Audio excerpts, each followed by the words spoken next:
Hello Wargamers. Today I want to do a video talking about honesty in 40K news reporting and really war games news reporting in general, and particularly about having accurate article titles and not jumping to really far off conclusions based on a very small amount of information. So let's talk about that first part first. Having accurate titles.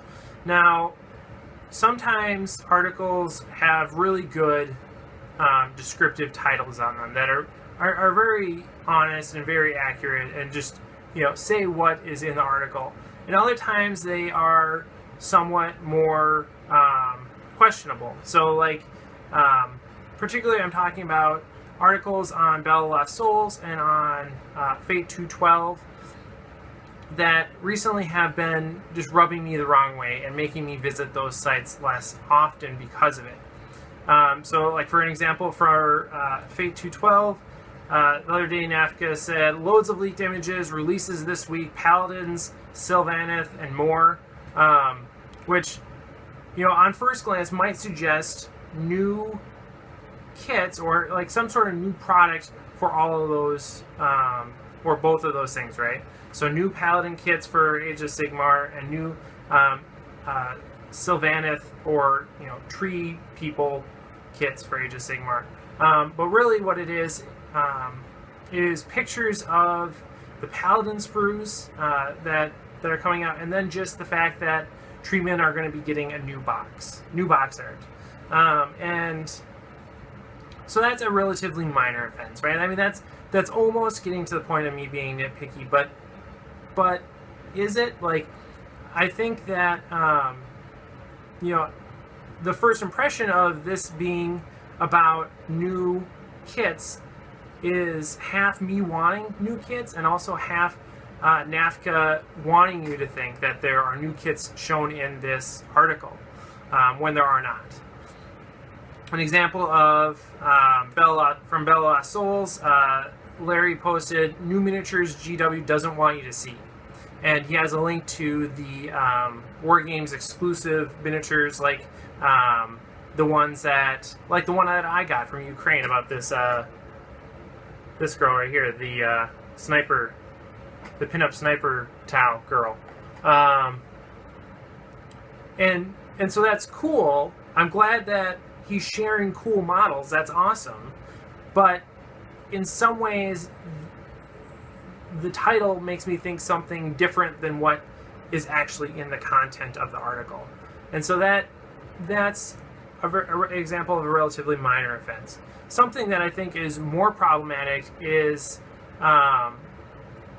when the title is just completely off in the different direction. So again, we'll go to Battle of Lost Souls first this time, because I think this is the one that made me really make this video, because I'm not a big fan of this article. It says Sleeper released new Tyranid kits, and it shows that, hey, we're going to get some web exclusive bundles for Tyranids.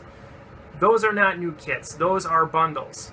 A new kit includes a new box with all the different things in it, with new content. This is not new content. This is just repackaging of old content. And this article repackages old content to make you click on it and to drive ad revenue and to drive views. And I'm offended by that.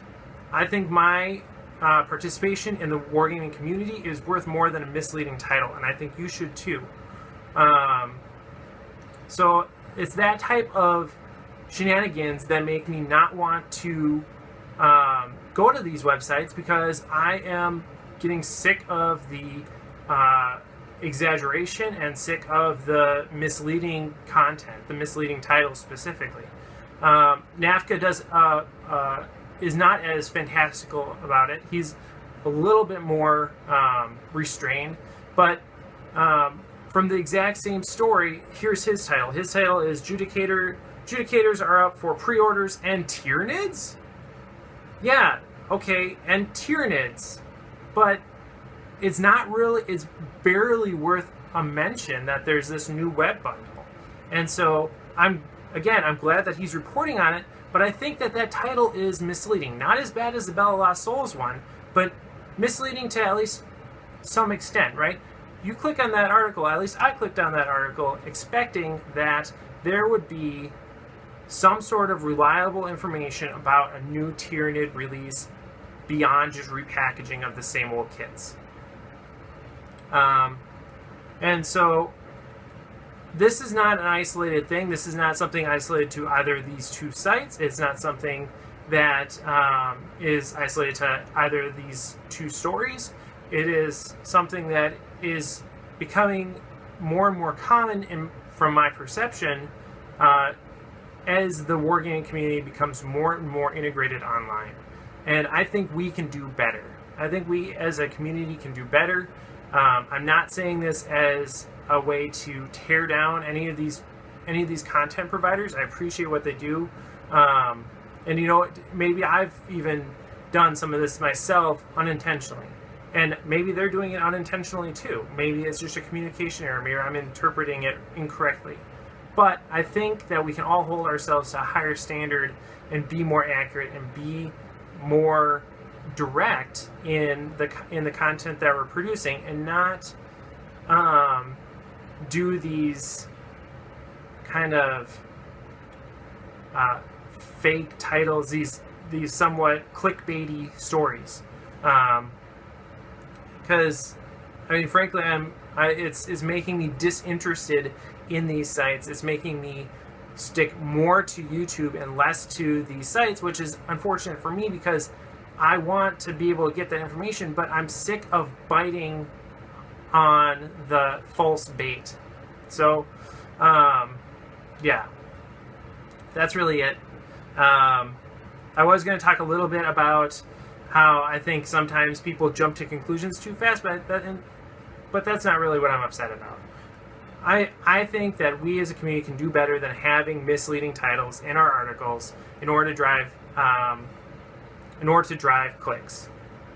It's just not honest, and it's very irritating. So let me know what you guys think below. I'm sure plenty of you will disagree with me.